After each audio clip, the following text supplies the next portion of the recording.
কাছে আসছে যে যতক্ষণ তিনি মাটিতে থাকবেন, ভূমিতে থাকবেন, ততক্ষণ যে কোনো দেশের সেনাপ্রধান, ভারতবর্ষ বা যে কোনো দেশের সেনাপ্রধান, তার হাতেই পুরো আর্মির কমান্ড থাকে। ফলে সেই সময় কিছু করা যাবে না।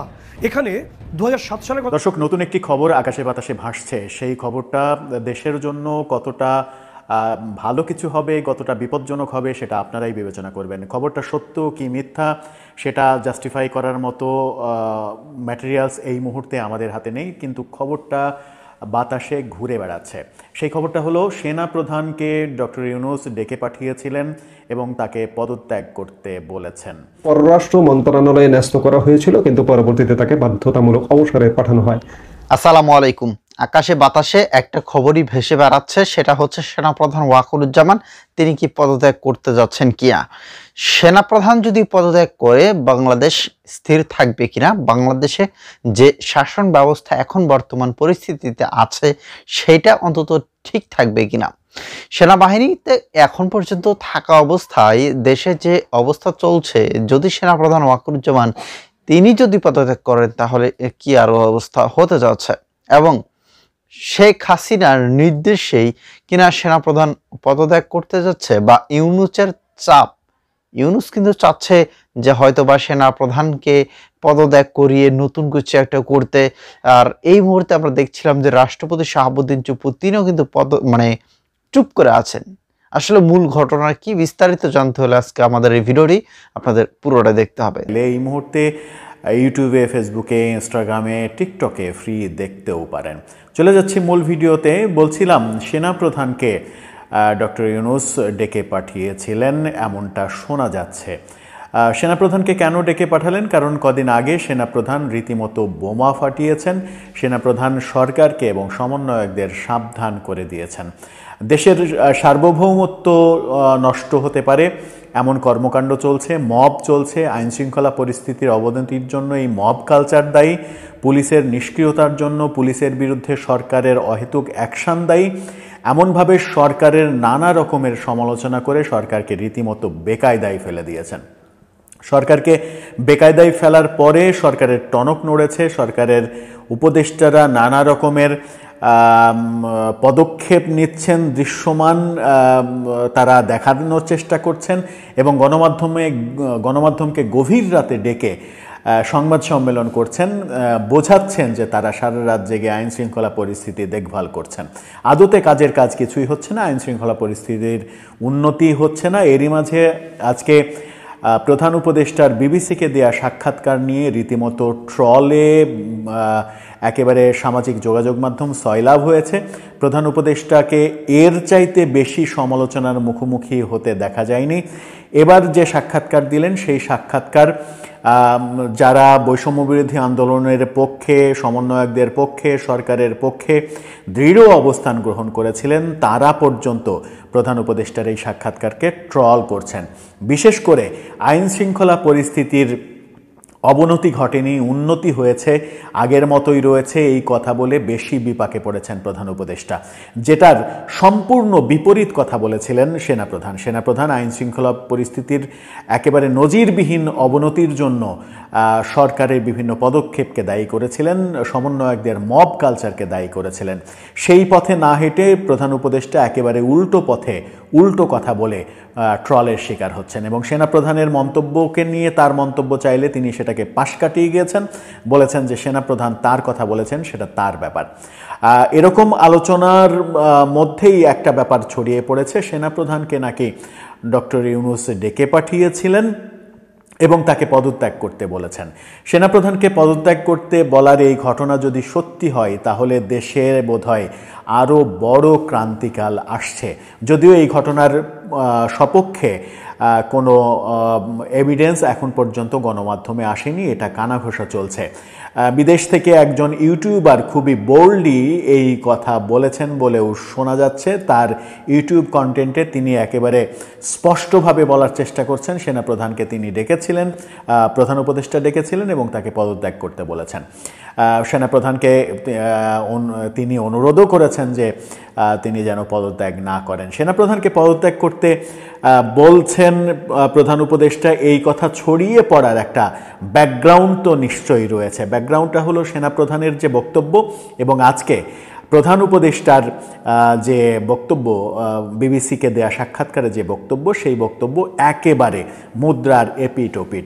মুদ্রার এপিটোপিট এতেই বোঝা যায় যে সেনাপ্রধান যে কথা বলছেন সরকার সেই কথা মানছে না কিংবা আমলে নিচ্ছে না, কিংবা সরকার সেনাপ্রধানের ওই কথার পরিপ্রেক্ষিতে বেকায়দায় পড়েছে, সেই কারণে সরকার প্রধান তাকে পদত্যাগ করতে বলতেও পারেন। কিন্তু সেনাপ্রধান কি পদত্যাগ করতে বললেই পদত্যাগ করবেন? আর সেনাপ্রধান পদত্যাগ না করলে সরকারের কি এই মুহূর্তে ক্ষমতা রয়েছে সেনাপ্রধানকে অপসারণ করার? আমার মনে হয় নেই, কারণ সেনাপ্রধানকে অপসারণ করার ক্ষমতা একমাত্র প্রেসিডেন্টের হাতে, যে প্রেসিডেন্ট কিনা বর্তমান সরকারের হাতে নেই। প্রেসিডেন্টের সঙ্গে সরকার প্রধানের ডক্টর ইউনূসের দূরত্ব স্পষ্ট, আমরা 21শে ফেব্রুয়ারিতে দেখেছি।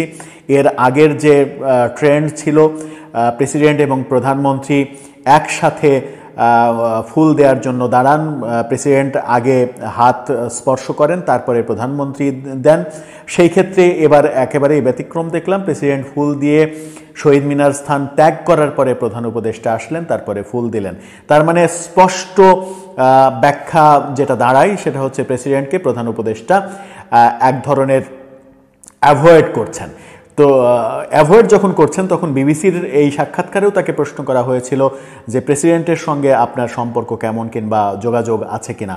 প্রধান উপদেষ্টা সেখানেও দায়সারা উত্তর দিয়েছেন, বলেছেন যে এমনি যে তার সঙ্গে খোশ গল্প করার তো কিছু নেই, প্রয়োজনে যখন প্রয়োজন হচ্ছে তখন নিশ্চয়ই দেখা সাক্ষাৎ হচ্ছে, কথাবার্তা হচ্ছে, প্রয়োজনে হচ্ছে, প্রয়োজনের বাইরে তো দরকার নেই। এই কথাই প্রমাণ করে প্রেসিডেন্টের সঙ্গে তার এবং তার সরকারের দূরত্বটা চরমে।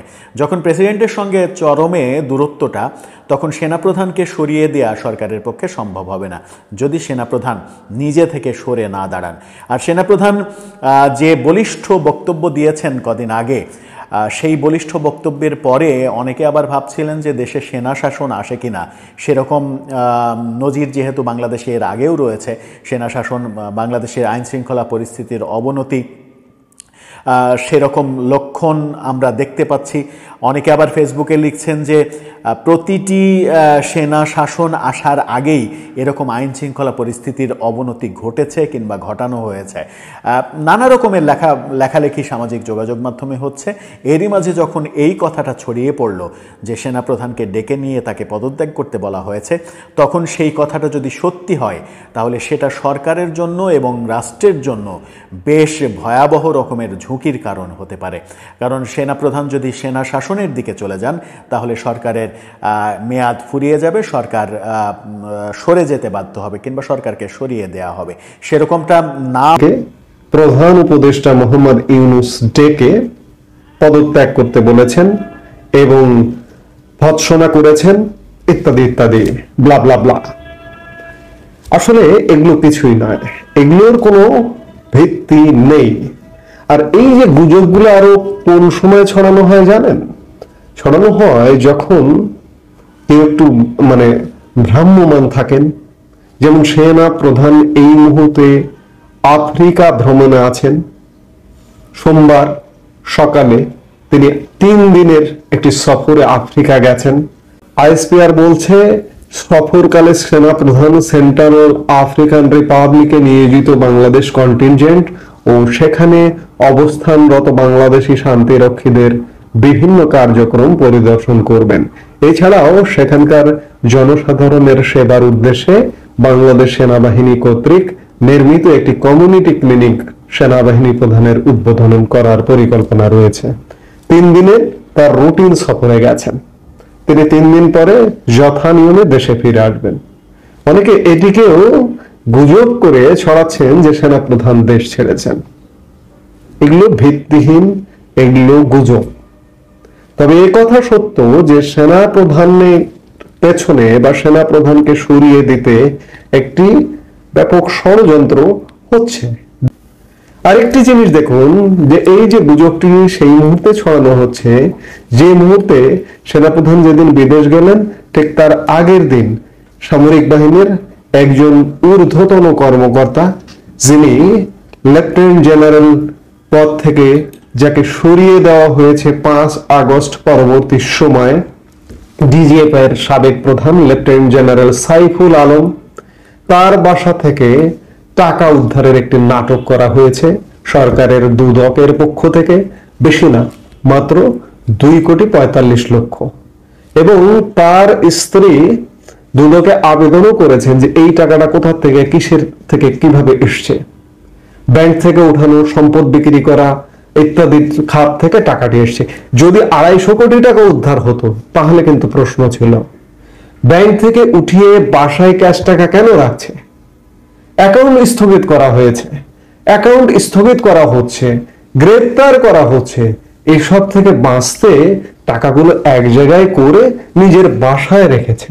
কিন্তু সেই টাকাটা উদ্ধার করে নানা রকম নাটক করানো হচ্ছে যে ডিজিএফআই এর সাবেক প্রধান লেফটেন্যান্ট জেনারেল সাইফুল আলম দুর্নীতিবাজ বা ইত্যাদি এমন কিছু।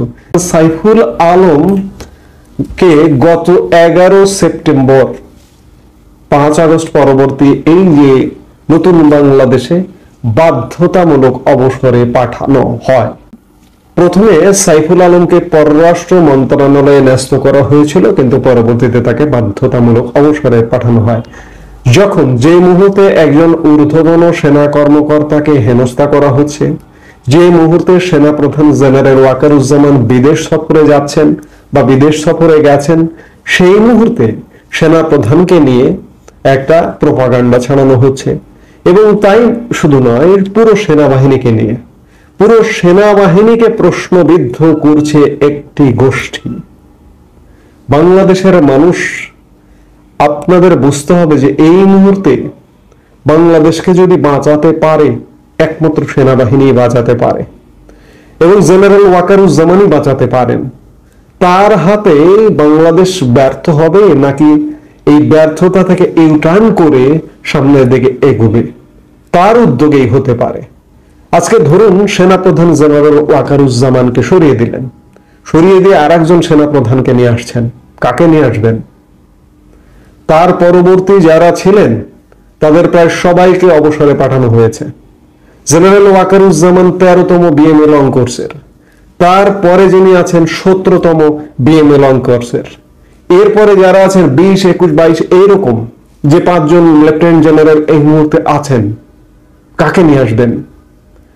জেনারেল ওয়াকারুজ্জামানকে বাদ দিয়ে যদি অন্য কাউকে নিয়ে আসেন তাহলে দেশের পরিস্থিতি কল্পনাও করতে পারবেন না, বা কল্পনাও করতে পারছেন না যে কি হতে পারে।